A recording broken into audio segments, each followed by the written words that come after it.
Hi there and welcome back. Thank you for joining me.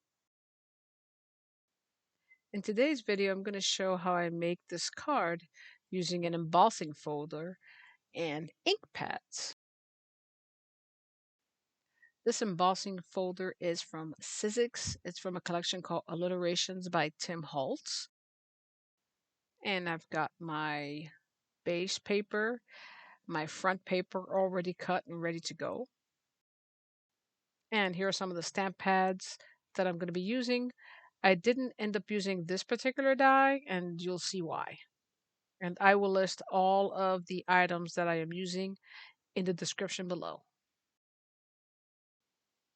So I'm going to blend each one of these colors onto my sheet, and I'm using just these basic blenders that you can get anywhere. These are actually beauty brushes, but you can also use them in stamping. And so I'm just going to go from one color to another until I reach my desired effect.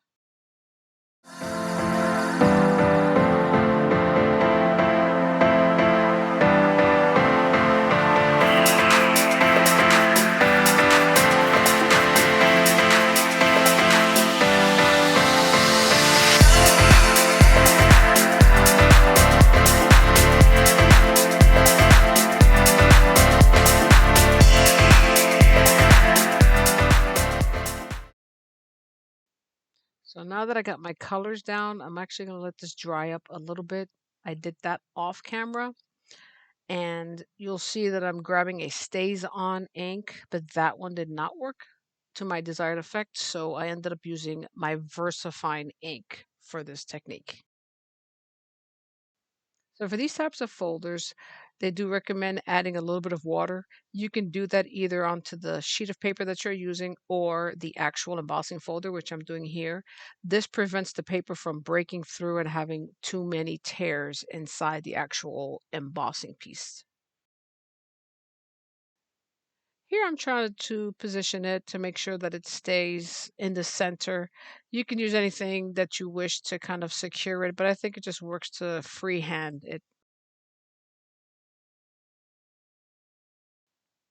Once it's positioned where you'd like it, I'm going to go grab my VersaFine ink and now apply it all over the other side of the embossing folder.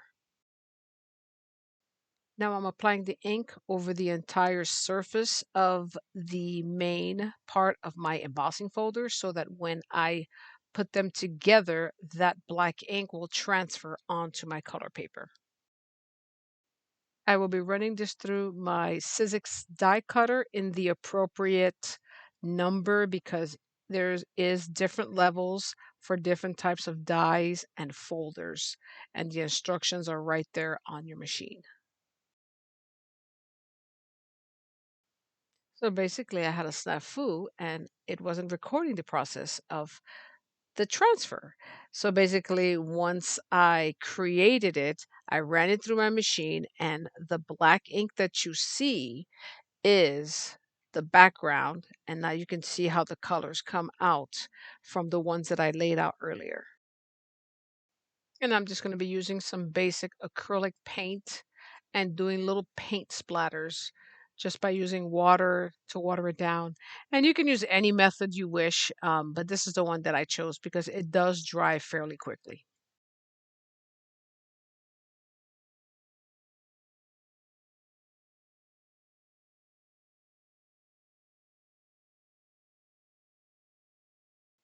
So this is where I decided to use a different thank you sentiment, something smaller because I didn't want it to overpower the entire piece. And I just stamped a bunch of thank yous using an old stamp kit on a piece of white cardstock, and I'm going to stick that to the front of the card.